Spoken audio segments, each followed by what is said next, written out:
자, 오늘의 강의의 주제는 기독교 선교사와 이승만 박사가 되겠습니다. 제가 질문을 던짐으로 오늘 강의를 시작하겠습니다. 당연한 것 같지만 결코 당연하지 않으면서 가장 중요한 것이 있다면 무엇이라고 생각하세요? 그게 바로 자유라는 단어입니다. 자유. 우리는 자유라는 이 단어가 얼마나 소중한지를 우리가 사실 그동안 잊고 살고 지금까지 왔습니다. 이 자유에 대해서 한번 우리 깊이 생각해보는 시간이 되어야 되겠습니다. 여러분들 서울의 국립현충원에 가면 이렇게 많은 묘비가 서 있습니다. 6.25 전쟁 때 자유 수호를 위해서 얼마나 많은 분들이 피 흘리며 목숨을 바쳤는가. 27만 명입니다. 27만 명이 전사했어요. 여러분 6.25 개전 초기 우리 국군의 수가 10만 명 정도밖에 안 됐습니다. 근데 27만 명이 전사했다는 거는요, 엄청난 숫자예요. 대전에 현충원도 있고, 저 영천에도 호국원이 있고, 우리 전국 각지에 가면은 참 많은 국립묘지가 있는데, 여기가 어딘지 아세요? 전라북도 임실 호국원입니다. 전라북도에 가면은, 그 완전 시골이잖아요. 그 임실에 한번 가봤더니, 와, 거기에도요, 이렇게 정말 많은 분들이 이렇게 묻혀져 있더라고요. 우리 국군들이. 대한민국의 자유민주주의 수호를 위해서 이렇게 많은 분들이 희생했구나 하는 것을 제가 한번 최근에 가서 거기서 또 참 확인을 했습니다.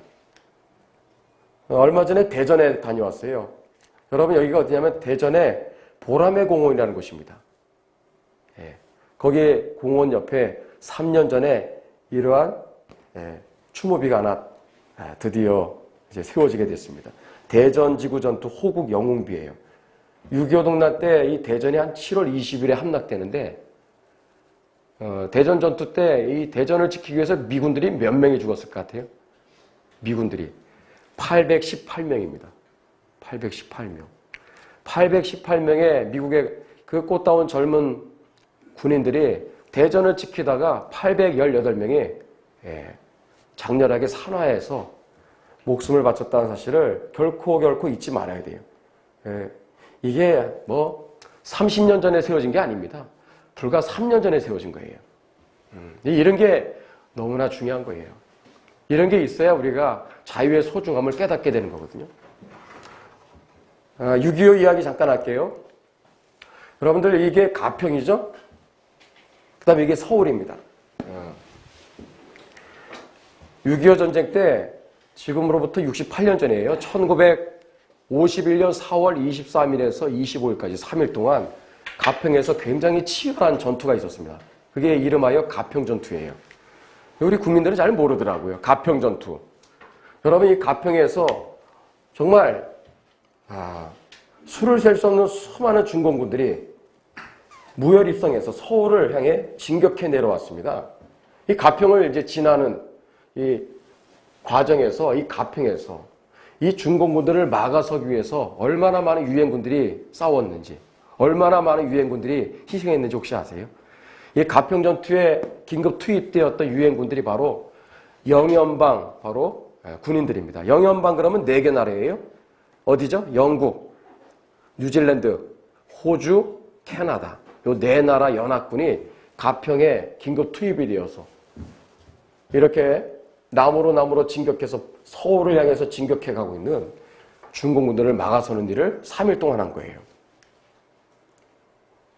우리 얼마 전에 가평에 다녀왔습니다. 그래서 여기에 역전의 용사들, 이제 다 어르신들 다 돌아가시고 몇몇 지금 생존해 계시지 않습니다. 근데 이렇게 영국, 캐나다, 뉴질랜드 이런 데서 호주에서 이러한 참전 용사들이 최근에도 참전을 이 추모식에 참가해서 저도 같이 한번 그 자리에 있었습니다. 여기 계신 우리 또 성상훈 우리 대표께서 저랑 같이 우리 가평에 쭉 둘러봤는데 가평에는요 여러분들 우리나라 유일의 미군 참전비가 있다는 사실 아세요? 그러니 대한민국 이 전역에 미군이 참전한 그 기념비가 가평에 딱 한 군데 있어요. 가평에. 미군 참전 기념비. 한번 여러분 나중에 한번 꼭 가보세요. 그리고 또 호주, 또 군인들이 또 참전했기 때문에 또 호주 군인들 참전 기념비가 있고 뉴질랜드 참전 기념비가 있고 여기가 어디냐면 캐나다 전투 기념비예요. 제가 이걸 왜 소개하냐면 영연방 우리 군인들 중에서 캐나다 군인들이 제일 잘 싸웠거든요. 한 가지 소개하면 여기 기념비가 있는데 이 90도 방향으로 틀어서 사진을 찍어보면 바로 이 장면이에요. 여러분들 일반 시골에 뭐 흔히 볼 수 있는 그런 풍경인데 그렇지 않습니다. 여러분 이게 바로 677고지예요. 677고지. 우리는 왜 이런 것들을 이제서야 우리는 알았을까요? 가르치는 사람이 없으니까. 여기가 677고지인데 바로 이 산을 캐나다 군인들 700명이 주둔하면서 파죽지세로 내려오는 중공군들 거의 10배가 넘는 규모의 중공군들을 맞서서 싸운 거예요. 그림으로 한번 보여드릴까요? 이게 이제 캐나다 군인들입니다. 수는 700명, 적은 몇 명? 6,000명이에요. 700명과 6,000명이 싸운다 생각해 보세요. 여기에 700명이 주둔해 있어요. 이 북에서 이렇게 쭉 내려오는 중공군들이 여기서 딱 이제 부딪히게 되죠. 중공군들 하면 인해전술이잖아요. 그 인해전술에서 막 사방에서 포위해서 들어오는데 꼼짝없이 다 죽게 생긴 거예요. 그때 이 캐나다 군들의 기지와 용맹이 얼마나 대단한지 후방에 있는 뉴질랜드 포병 부대한테 전화를 해가지고 여기에다가 자기들 머리 위에다가 꼭대기 위에다가 포를 투하하라고, 포를 빨리 쏘라고. 그래서 긴급 이제 명령을 하죠. 처음엔 못 알아먹습니다. 무슨 소린지 잘못 알아들었나 그랬는데 아니라는 거죠. 빨리 여기다가 포를 쏘라는. 우리는 참호 속에 있으니까 괜찮다. 그래도 여러분 얼마나 위험한 그게 작전입니까? 그래서 이렇게 막 사방에서 밀려올 때 포를 쏘기 시작하는데 뉴질랜드 포병대대가 대단합니다. 굉장히 그 화력이 어마어마했었는데 이런 식으로 포를 쏘는 거예요. 막 결과는 어떻게 되었을까요? 캐나다 군인들 전사 10명. 중공군은 최소 1,000명에서 4,000명이 전사했어요. 거의 100배 차이가 나죠. 그래서 이 고지를 지켜낸 겁니다. 단순한 그냥 야산 하나를 지킨 게 아니에요. 당시에 가평은 서울을 지키는 목줄이었어요.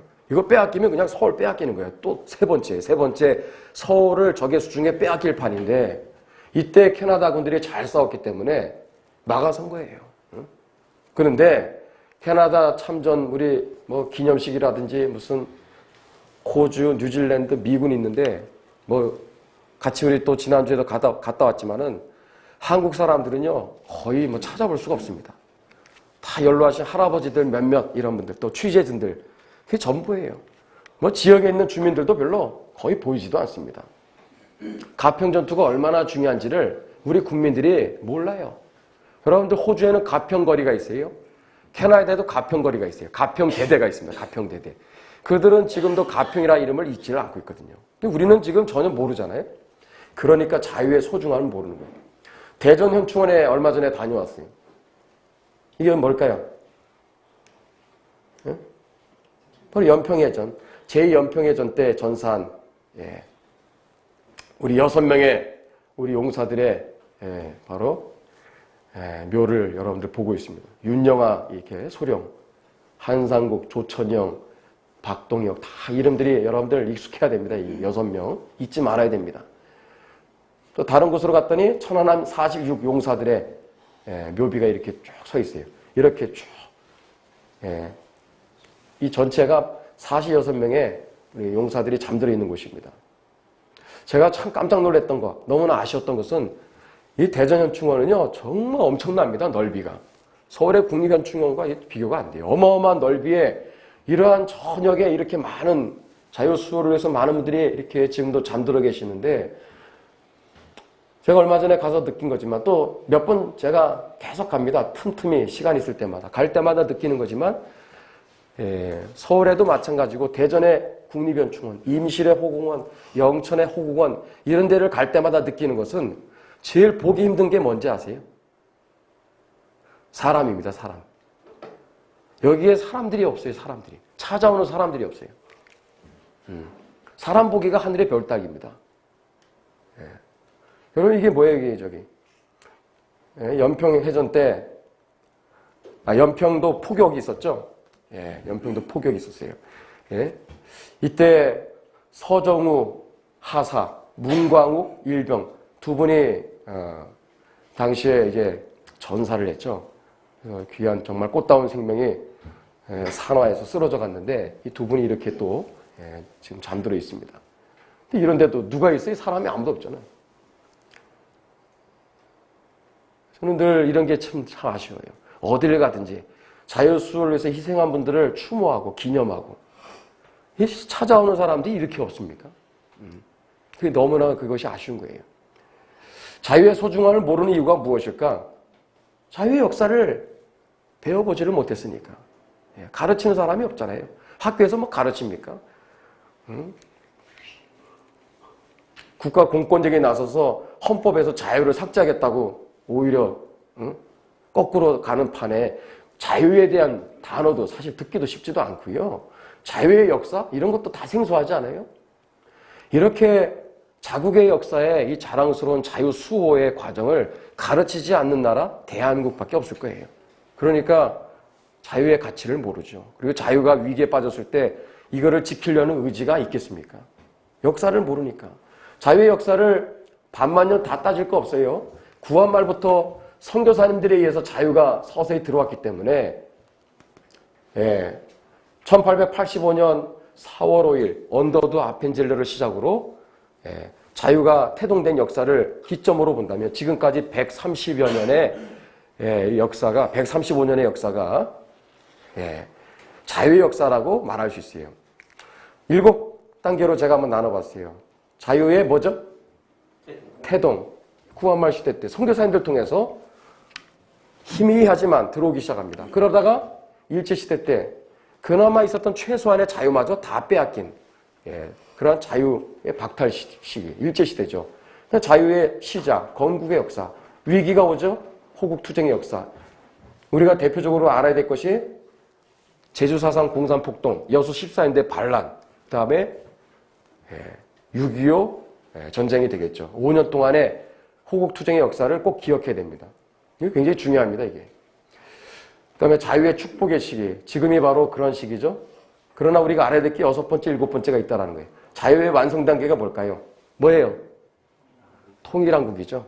우리 5천만 국민들만 자유를 누리면 안 되겠죠. 북녘 땅에 2,400만 자유가 없는 북한 주민들에게 자유를 선사해야 되겠죠. 그게 통일한국이에요. 이 시대적인 사명입니다. 7번째가 뭘까요? 자유의 사명인데 이게 뭘까요? 이것은 세계적인 확산입니다. 자유의 세계적인 확산. 동북 삼성과 몽골과 연해주와 저 중국과 러시아와 중앙아시아 백투 예루살렘까지 전 세계에 사실상 자유를 누리는 나라보다 자유가 없는 나라들이요 더 많습니다. 이런 자유 대한민국처럼 이렇게 살기 좋은 나라는요 이렇게 경제적으로도 부강을 누리고 또 자유도 전 세계 자유민주주의 지수가 상위권에 우리가 속해 있는 나라거든요. 세계에 나가보면 우리가 얼마나 대단한 나라인지 우리가 알 것입니다.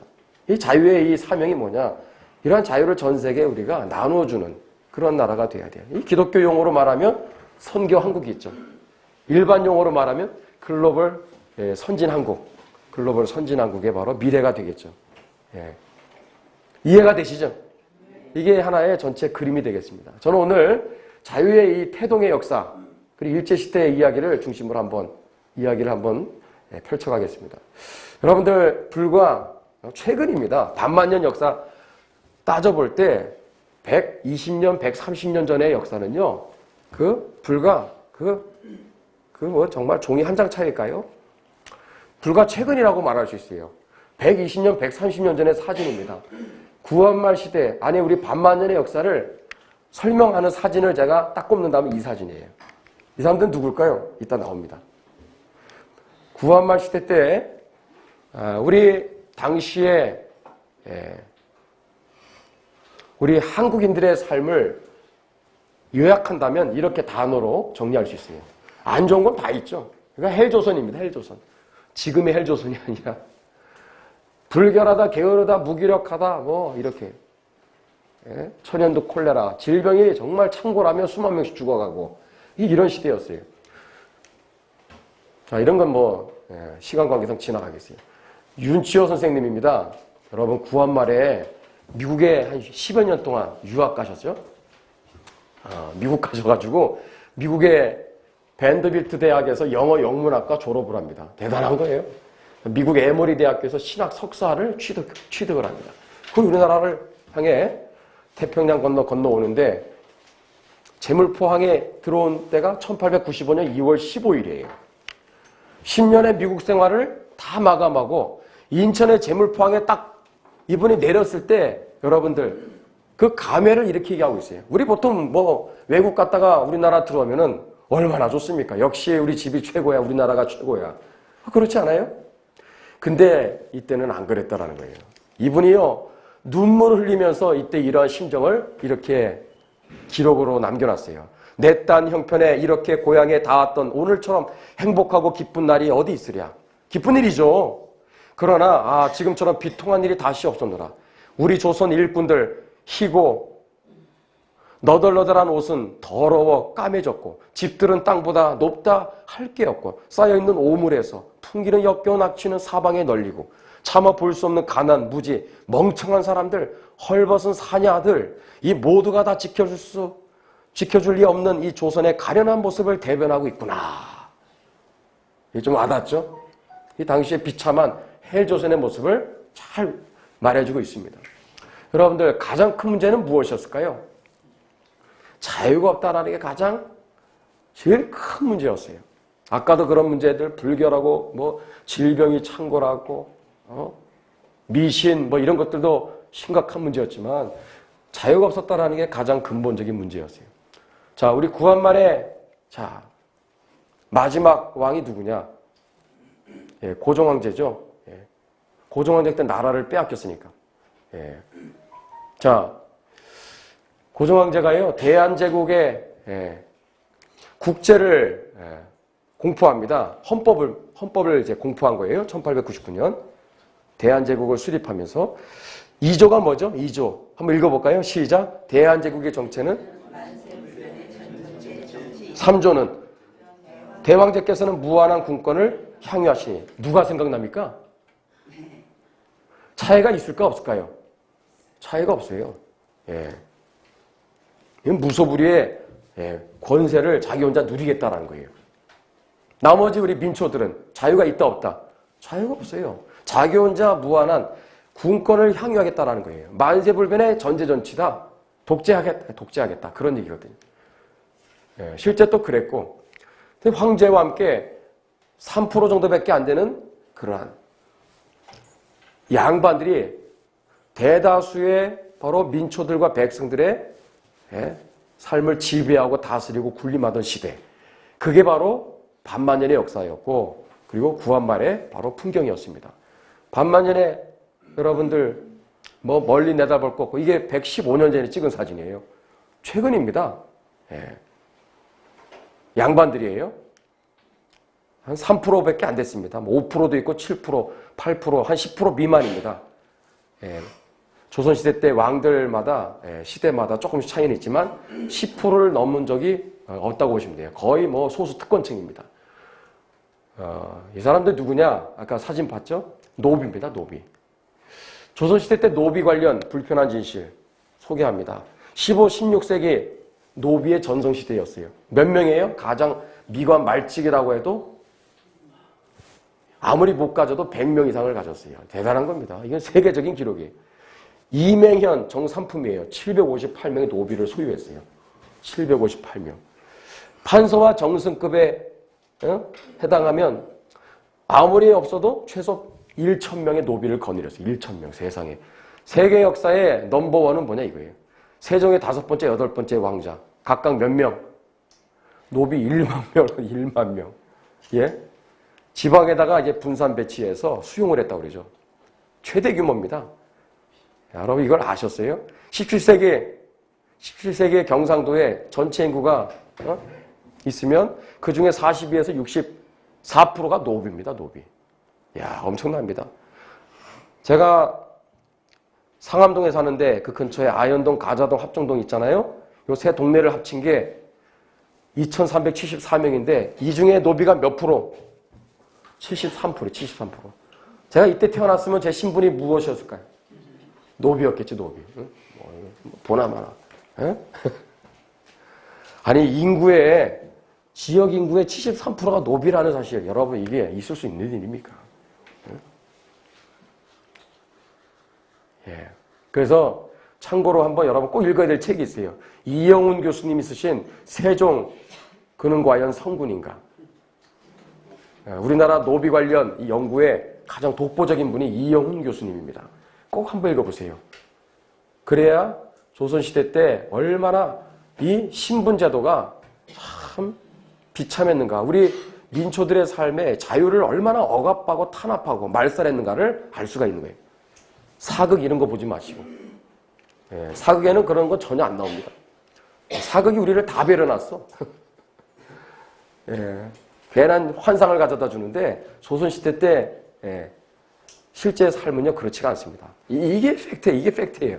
이게 진실입니다. 자유가 없었습니다.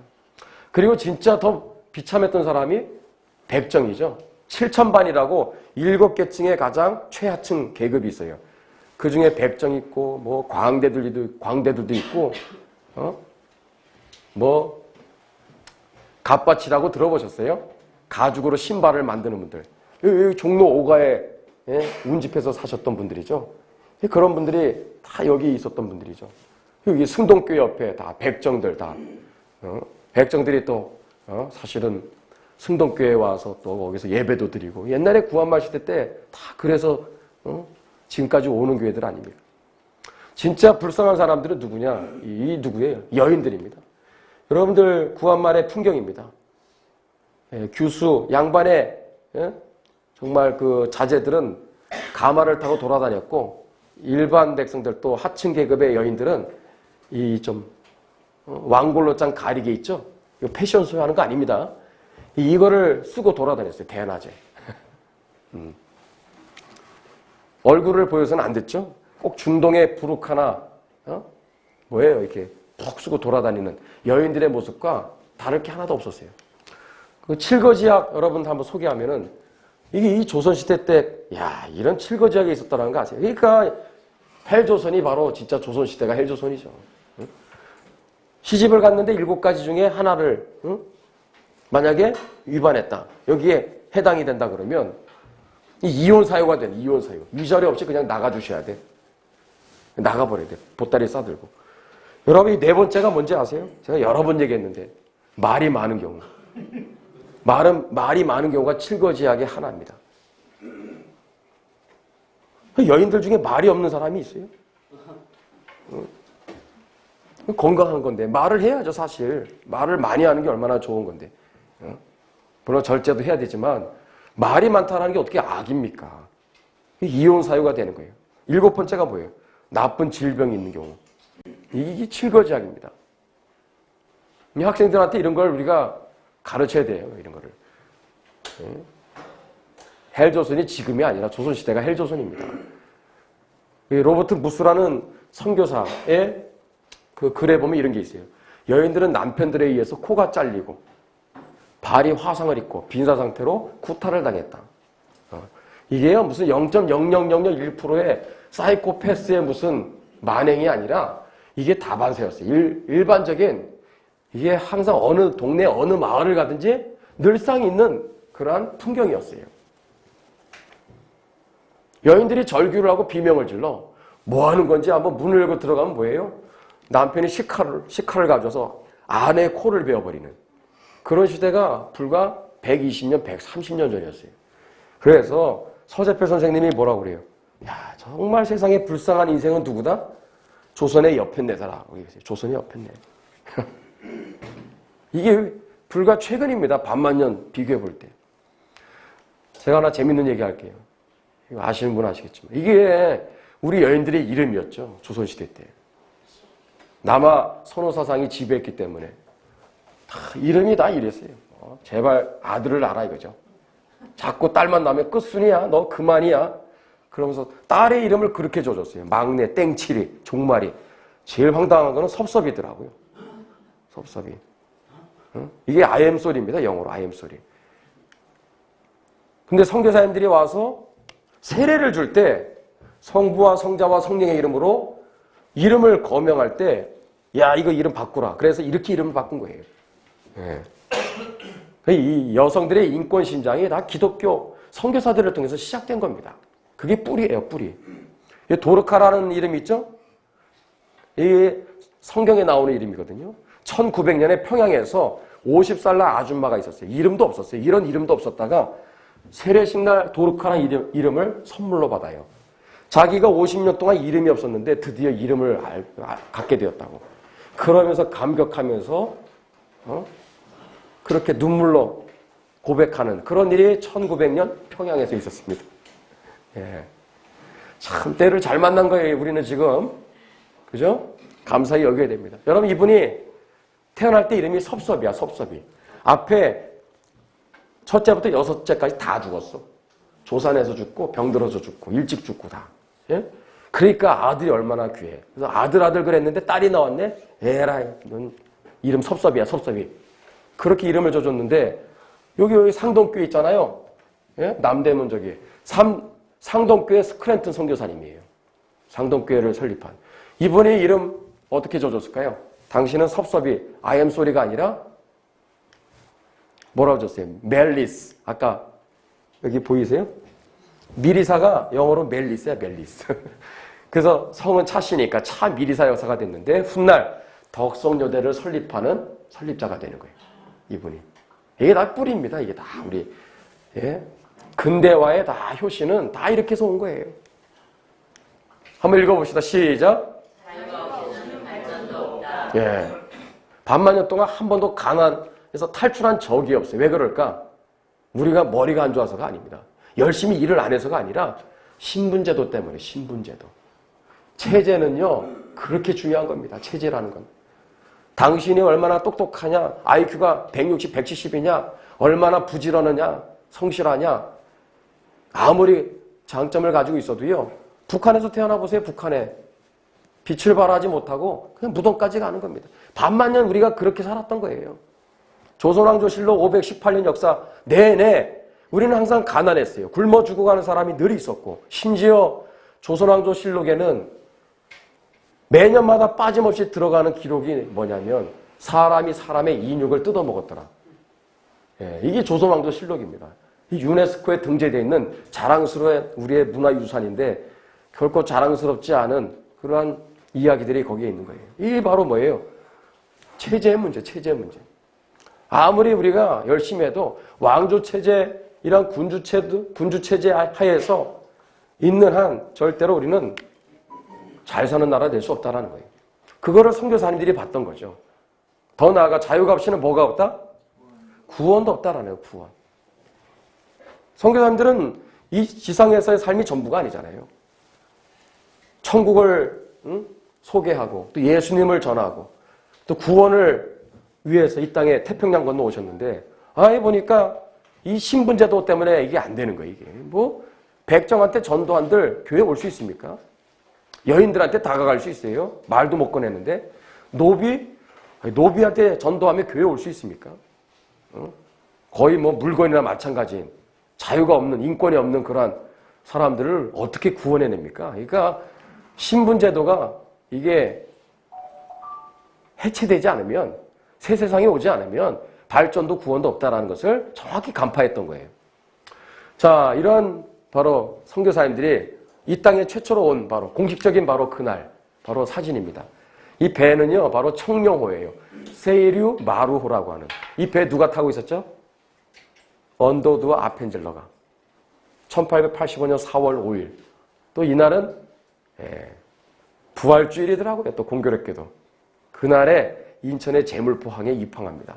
이분들이 입항했던 장소가 지금의 인천의 차이나타운이에요. 차이나타운.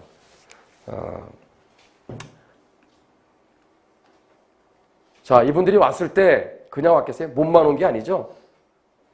성경 말씀을 가지고 왔죠. 여러분, 성경 말씀의 가장 핵심적인 구절이 이겁니다. 우리 한번 읽어볼까요? 시작. 진리를 알지니 진리가 너희를 자유케 하리라. 야, 여기 자유라는 말이 들어갔네요. 자유케 하리라. 와. 그러니까 여러분, 자유라는 말을 펼쳐보면 이렇게 여러 가지 자유가 있는 거예요. 죄로부터 심판, 또 질병, 이런 수많은 자유가 있는 거예요. 간단하지 않습니다. 선교사님들이 왔을 때 그냥 복음만 전한 게 아니에요. 예수님만 전한 게 아니라 질병으로부터 이 민족을 구원하기 위해서 병원도 짓고, 또 뭐예요? 문맹으로부터 이 나라를 건지기 위해서 학교도 짓고, 다 선교사님들이 한 거예요. 특히 억압으로부터 이 백성들을 자유케 해야 된다라는 생각들을 대부분 다 가지고 있었던 거예요. 대표적인 분이 누굴까요? 우리 이분을 잊지 말아야 돼요. 누구예요? 누구? 언더우드 선교사, 언더우드. 이게 아펜젤러가 세운 바로 배제학당입니다. 배제학당. 배제학당, 바로 1895년 4월 2일에 이승만이라는 훗날 우리 건국 대통령 우남 이승만 박사님께서 젊은 청년 시절 때 1895년 4월 2일에 20살의 나이에 배제학당에 입학한 거예요. 이게 오늘 바로 자유민주주의 발전 역사의 중요한 뿌리가 되는 거예요. 이게 아펜젤러는 배제학당을 이 중구 정동에다가 설립했을 때 이러한 목적을 분명히 천명을 했어요. 우리는 영어 잘하는 사람, 이 통역관을 세우기 위해서 학교를 설립한 게 아니라 자유의 교육을 받은 사람을 내보내려는 것이다. 아, 대단한, 정확하게 이분은 설립 이념을 이렇게 정한 거예요. 자유의 교육을 받은 사람을 배출하는 것이다. 여러분들, 이 배제학당에서 이드메인 1896년 11월 30일 꼭 기억하세요. 이게 민주화 운동의 효시입니다. 민주화 자꾸 떠드는 사람들은요, 공부 좀 하셔야 돼요. 우리나라의 이 한국의 민주화 운동의 바로 효시는 바로 이겁니다, 이거. 배제학당에서 1896년 최초의 서구식 토론회였던 협성회가 바로 창립이 되는 거예요. 창립 멤버는 13명이었어요. 근데 1년 뒤에 몇 명으로 급증하죠? 200명이 돼, 200명. 여러분, 여기에 담당 선생님은 서재필 선생님이에요. 미국에서 1895년 말에 귀국을 해서 배제학당의 시간 강사로 매주 한 번씩 가서 강의를 합니다. 예? 무엇을 얘기했겠어요? 미국의 그 완전한 자유민주주의, 그러한 교육을 학생들한테 하나하나씩 가르치기 시작한 거예요. 서재필은 교육으로 끝난 게 아니에요. 장차 배제학당 학생들로 하여금 민주주의 국가를 만들 꿈을 품고, 그래서 자유시민교육을 시작한 거예요. 자유시민교육. 우리 여기 지금 대한민국 역사 지킴이, 또 대한역사문화원, 우리 이렇게 역사 교실을 하잖아요. 해설사 교실을 하는데, 이러한 지금 우리의 이러한 공부하는 모임들, 무슨 요즘 공부하는 모임들이 많잖아요. 그 모임들의 바로 원조가 다 어디예요? 협성회입니다, 협성회.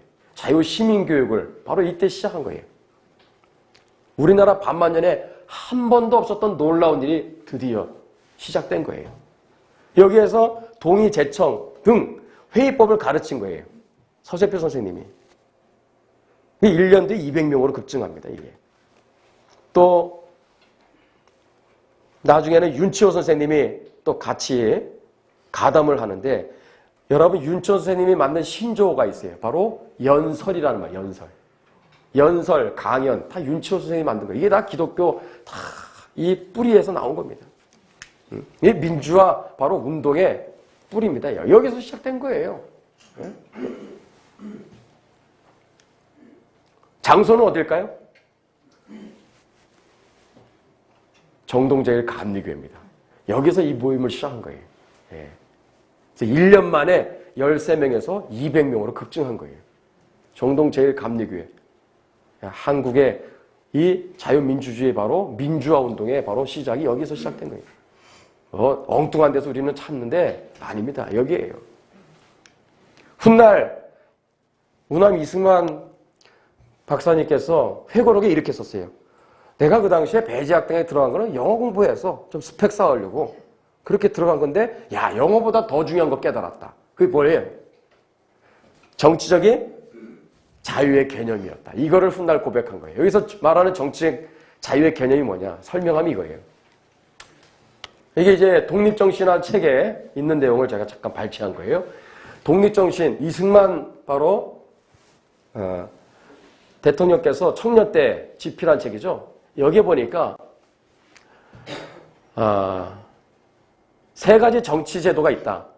전제군주제, 독재 정치죠. 그다음에 입헌군주제, 민주공화제죠. 입헌군주제는 절충입니다. 이 양쪽에 가운데쯤 되는데 군주와 그리고 왕의 어떤 무소불위의 권한을 견제하기 위해서 헌법을 만든 거예요. 그래서 헌법에 의해서 법치에 의해서 나라를 다스리도록 그렇게 견제 정치를 만든 제도가 입헌군주제예요. 그래서 이런 얘기를 하죠. 절대군주 횡포로부터 나라가 사는 길은 영국이나 일본과 같이 군주제를 입헌군주제로 바꾸는 것이라고 생각하였다. 그러나 속으로는 그의 마음속에는 미국과 같은 완전한 민주주의 국가가 되면 좋겠다라는 생각을 한 거예요. 근데 황제가 버젓이 살고 있는데 야, 우리 미국과 같은 자유민주주의 국가 만들자라고 말했다가는 어떻게 되겠어요? 황제가 살아있는데 이건 뭐 역적이죠. 목 날아가는 짓이죠. 그래서 그렇게 막 대놓고 얘기는 못하고 입헌군주제 정도로 조정을 개혁하라 그렇게 외치기 시작했죠. 훗날 1954년에 아펜젤러 선교사의 딸 앨리스 아펜젤러가 이화학당에서 촛불 시간에 설교하다가 쓰러져 돌아가시거든요. 그래서 장례식에 이승만 대통령이 했던 말입니다. 우리나라 민주제도의 정신은 누구로부터 왔다? 선교사로부터 왔다라는 거예요. 그 역사와 의도를 알게 된 것이요. 거기서 흡수한 민주주의 요소가 우리의 골수에 박혀서죠. 구한국 시대나 외종 시대의 뼛속에 잠정적으로 자란 것이므로 우리는 미국 선교사들에게 양방으로 빚을 지고 있다. 선교사들한테 우리가 빚을 많이 졌다라고 얘기를 한 것이 정확한 얘기죠, 이게. 배제학당 졸업하고 나서 이승만이라는 한 사람은 아주 어마어마한 활동을 합니다. 만민 공동의 또 연사로서 활동을 하죠. 당시에 이상재 선생님, 서재필 선생님, 윤철 선생님과 함께 4대 인기 연사 중에 한 사람이 이승만이었어요. 또 나이도 제일 젊고 청년이었고 얼마나 또 연설을 잘했겠습니까? 그래서 이때부터 아주 이승만의 이름이 아주 급부상이 되죠. 그러다가 결국엔 감옥에 들어가게 됩니다. 이름하여 한성 감옥이에요. 원래는 서소문 감옥에 들어갔다가 그냥 가만히 있었으면 빠져나왔을 텐데 그냥 육혈포라고 주시경한테 부탁을 해서 총을 이제 발입을 또 이게 또 해줘요. 그래가지고 총으로 그냥 탈출을 시도하다가 아주 그냥 괘씸죄에 걸려가지고 조선의 가장 생지옥이라는 바로 여기 영풍문고 자리 있죠? 바로 거기가 한성 감옥터입니다. 거기에 들어가서 5년 7개월 동안 고생하는 거예요. 죽다가 살아나는 거예요. 근데 매일매일 고문을 당합니다. 이러다 죽는구나 싶었는데 바로 이 한성 감옥에서 이분이 영어로 된 신약 성경을 읽다가 기독교로 사실은 뭐 유교, 불교 색깔을 갖고 있었는데 개종을 하죠. 그래서 기독교인이 되는 거예요. 이분의 처음 기도가 뭐예요? 이 사진을 여러분 오해 마세요. 제가 찍은 거 아닙니다. 합성한 사진입니다. 이거는. 자, 이렇게 형틀에 머리를 숙인 채 난생 처음 이렇게 기도를 드렸다고 그래요. 오 하나님, 나의 영혼을 구원하여 주옵소서. 그리고 나의 나라를 구원하여 주옵소서. 이게 1899년 2월이나 아마 3월쯤으로 추정을 합니다. 그 추운 겨울에 감옥에서 이렇게 하나님께 기도를 시작한 것이 바로 한 개인의 어떤 역사로 끝난 것이 아니라 이것이 오늘날 자유 대한민국 바로 건국으로 이어지는 바로 시작이게 되는 거예요. 이게 엄청난 이게 사건이 되는 거예요. 왜냐하면 한성 감옥의 기간이 몇 년이라고 했죠? 5년 7개월 기간이에요. 이 5년 7개월 기간이 여러분 세 단계로 나눌 수 있어요. 제가 쓴 책에도 거기 해놨는데 1단계 개인의 회심과 신앙 성장의 기간이에요. 그게 이제 1899년, 1900년. 2단계가 뭐냐면 전도와 양육의 기간이에요. 이거 완전히 뭐 교회 이야기죠. 1901년, 1902년에 걸쳐서. 대표적인 사진이죠. 이분 한 사람 때문에 양반 거의 한 40여 명이 이 감옥에서 기독교인이 되는 거죠. 다들. 이 대표적인 분이 누구예요? 이분이 누구죠? 이상재 선생님.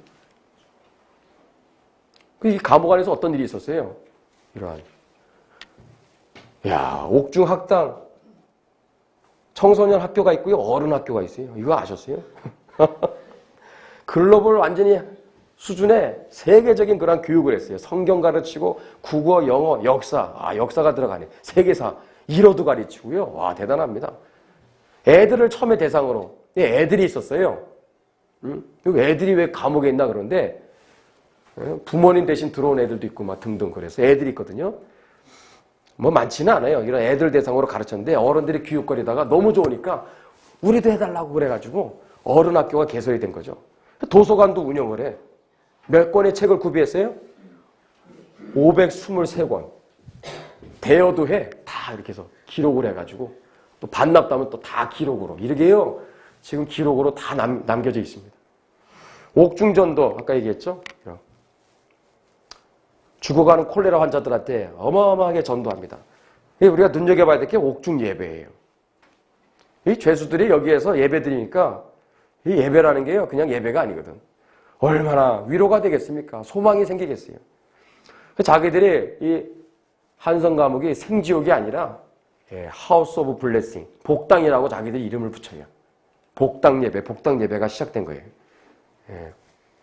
저도 안양교도소에서 한 2년 동안 교도소 선교를 한 적이 있는데 이거 굉장히 중요합니다. 그 모든 교도소 또 이런 선교의 시작이 다 여기서 시작됐더라고 보니까. 이런 일들이 1901년, 2년에 걸쳐서 전개된 거예요. 엄청난 일이 벌어진 거죠. 마지막 세 번째 단계가 뭘까요? 여러분들 개인의 신앙 어떤 구원과 어떤 성장의 그런 기간이 있었어요. 그리고 나 때문에 생지옥이 다 변화됐어요. 천국이 임한 거예요. 이걸 어떤 생각을 할 것 같아요, 여러분들? 마지막 추록 직전에 무엇을 했을까? 이게 뭐예요, 이게? 어마어마한 집필을 합니다. 야, 이 조선의 생지옥이라고 하는 이 한성 감옥이 이렇게 기독교 복음을 통해서 천국이 될 수 있다면 당시에 우리 한반도 전체가 헬조선 아닙니까? 그러니까 야, 이 나라가 똑같이 이 한성 감옥이 그랬던 것처럼 기독교 복음이 전파될 수만 있다면 천국이 될 수 있겠구나. 그 생각을 안 했겠어요? 그래서 그런 생각을 수많은 이제 자료들을 이제 남기고 천국 가셨는데 그 중에 우리가 눈여겨봐야 될 게 바로 이 교회 경략이라는 글입니다. 이게 사실상 오늘날 자유민주주의 그 시장경제 체제에 우리가 살고 있는 대한민국의 바로 청사진이라고 말해요. 청사진. 생각은 누구든지 어렴풋이 할 수는 있었겠지만 이거를 명확하게 글로써 이렇게 기록으로 남긴 사례는 최초입니다. 최초. 명확하게. 그래서 이 교회 경략이라는 글을 쓰는데 하나는 뭐냐 앞에 영국, 미국과 같은 선진국가를 만들어야 된다. 그리고 뒷부분은 무슨 얘기하고 있죠? 선교왕국이 돼야 된다, 이 나라가. 이런 얘기들을 글로 1903년에 쓴 거예요. 마지막에 이런 나중에 사탄과 세상을 쳐서 이기고 만국을 앞에 한 천국을 만드는 일에 우리 한국이라는 나라가 반드시 전 세계에 그러한 전 세계를 비추는 등불이 될 것이다. 축복의 통로가 될 것이다. 이런 놀라운 선언을 감옥에서 쓴 거야. 감옥에서. 세상에. 예? 당시 한국이라는 나라는요. 존재감도 없어요. 전 세계에서 얼마나 비참한 나라입니까? 영국과 미국과 비교 대상이 되겠어요. 근데 이것을 그는 내다보고 쓴 거예요. 우리 조금만 더 쉬는 시간 갖겠습니다. 예, 독립정신을 쓰고 이제 추록을 하죠. 5년 7개월 동안의 길고 길었던 감옥 생활을 마감하고.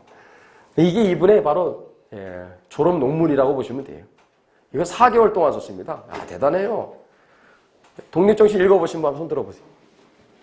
아우, 대단하십니다. 읽어보세요. 독립정신 꼭 읽어보셔야 됩니다. 이게 오늘날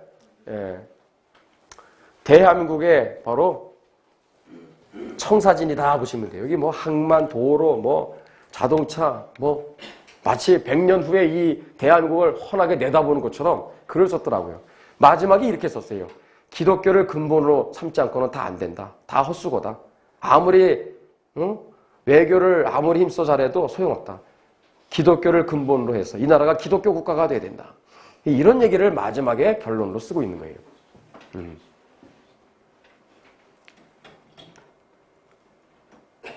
자, 1904년 8월 7일에 출국을 하십니다. 그리고 이제 미국에 건너가게 되죠. 인생이 역전이 돼가지고 기울어가는 이 조선의 마지막 희망의 불씨가 미국이다. 미국의 도움을 구하러 영어 잘하는 청년 이승만을 보내서 뭐 당시에 미국 대통령 단판을 져서 도움을 구하려고 했는데 실패하게 되죠.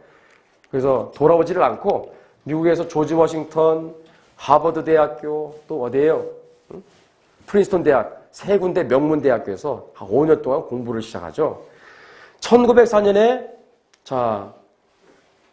먼 미국을 향해서 이제 출항을 하면서 그때부터 이승만이라는 이 한 사람의 인생에 아주 중요한 바로 놀라운 결심을 하게 된 것이 일기를 써요. 일기를. 그것도 영어로. 이분의 일기가 바로 1904년에 이때 쓰기 시작하면서 1934년까지 쓰다가 잠깐의 공백이 있어요. 그다음 1944년. 도합 몇 년을 쓰죠? 31년 동안 일기를 씁니다. 근데 일기 내용 여러분 보셨어요? 저는 거의 다 읽어봤어요. 아, 이거는요, 한번 꼭 읽어보셔야 돼요. 근데 이게 언제 한번 또 책으로 나올 겁니다. 지금 이거, 한정 판매돼서 몇 년 전에 나왔는데, 어렵게 저도 누가 선물로 줘서 봤는데 정말 깜짝 놀랐어요. 살짝 보여드리면 이겁니다. 다 무슨 내용인지 아세요? 교회 갔다, 다 교회 갔다는 얘기예요. 뭐 예배 드렸다, 성경 공부했다, 다 이거예요. 어느 무슨 교회 갔다, 또 강연을 했다. 보이죠? 네.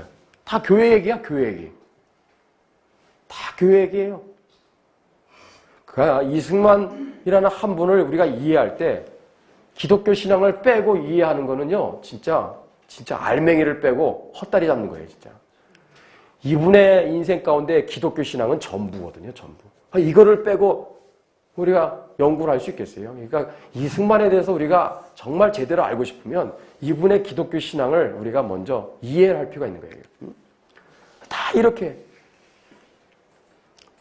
미국이라는 나라를 상대하려면 뭐예요? 이 기독교 신앙이라는 공통 분모가 없이는 불가능하거든요.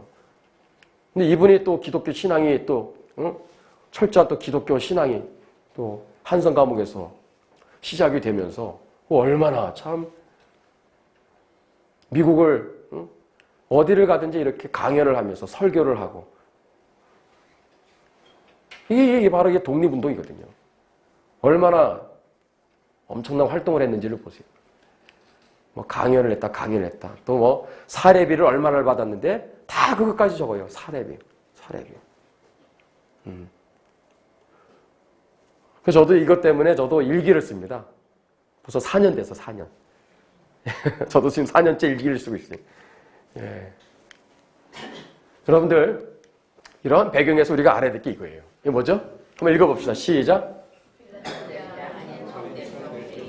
1919년 4월이니까 3.1 만세운동이 일어났던 그 시점이죠. 그때 미국에서 어떤 일이 있었는가? 우리가 꼭 잊지 말아야 될 장면이에요. 이게 바로 1948년 8월 15일 자유민주주의 국가로 건국되었던 바로 우리 대한민국의 건국의 청사진이 여기에서 다 나온 거예요. 구체적인. 이 4월 14, 15, 16, 4일 동안의 이 모임은 한인들 150명이 모인 그러한 굉장히 중요한 모임이었어요. 왜 이 모임을 가졌을까? 언젠가 우리가 일제로부터 우리가 해방을 얻게 되면 나라를 건국하게 될 텐데, 그럼 어떤 나라로 건국할 것인가? 해방을 뛰어넘어 건국에 대한 청사진을 여기에 3일 동안의 이 회의를 통하여서 결국은 선언을 하게 되는데, 놀랍게도 이 3일 동안 이 모임의 그 풍경은 회의가 아닙니다. 매일매일 예배를 드렸어요. 기독교 부흥회를 방불케 했다. 라고 쓴 글을 보면은 딱 요약이 되죠. 3일 동안 계속 뭐 찬송하고 기도하고 또 누가 목사님 나와서 또 말씀 전하고 또 특송도 있고요. 막 그래요. 완전 기독교 예배예요. 이게 다 기독교인들입니다. 당시에 기독교인이 1%밖에 안 됐던 시대에 여기에 150여 명은 다 기독교인이에요. 이 역사를 우리는 잊지 말아야 되겠죠. 그래서 나중에 미국을 모델로 한 자유민주 국가를 건설하자. 그래서 신대안의 비전을 채택하여 공포를 합니다. 이게 바로 그거예요. 제가 살짝 보여드리는 건데, 이게 바로 30년 뒤에 우리가 자유민주 국가로 건국이 될 때 그대로 이것이 적용이 됩니다. 그래서 이제 건국이 된 거예요. 이게 바로 청사진, 아주 구체적인 청사진이 되겠습니다. 그래서 이 나라는 어떤 나라로 건국할 것인가? 사회주의, 공산주의, 자유민주 국가로 건국해야 된다. 미국식 공화제, 와 대단하죠? 미국식 완전한 민주주의 국가를 우리는 수립할 것이다. 그리고 강력한 중간 집권적인 통치를 한 10년 동안은 실행할 것이다. 그리고 10년 동안은 국민들 열심히 교육을 시켜야 된다. 이런 내용들이 구체안들이 이때 나온 거예요. 그러니까 자유대한민국 건국 과정의 중요한 순간을 세 단계로 나눌 때 태동기, 과도기, 완성기라고 얘기할 수 있는데, 태동기는 뭐죠? 배제학당과 한성감옥의 시절, 요 기간이에요. 이 희미한, 마치 그죠? 정확하게 보이지는 않지만 희미한 하나의 태동기라고 볼 수 있어요. 그 다음에 과도기는 뭐냐? 필라델피아 한인 총대표회의입니다. 이때 구체적인 안이 나온 거예요. 근데 국민들이 몰라요, 몰라. 우리 처음 들어보시죠, 여러분들? 이거. 그 다음에 완성기가 이거예요. 나중에 우리 기회 있을 때 또. 그래서 48년에 이러한 5단계의 과정을 다 밟아서 이 나라가 정말 제대로 된 자유민주 국가로 건국이 된 거예요. 이게 다 그냥 이런 과정을 통해서 지금까지 이렇게 온 거라는 것을 우리가 잊지 말아야 되겠죠. 자, 우리 요거 꼭 기억하시고, 우리 한 5분 정도 쉬는 시간을 갖고, 우리 강의 이어가도록 하겠습니다. 우리 기지개도 펴시고, 잠깐 바람도 좀 쐬시고, 우리 이어가도록 하겠습니다.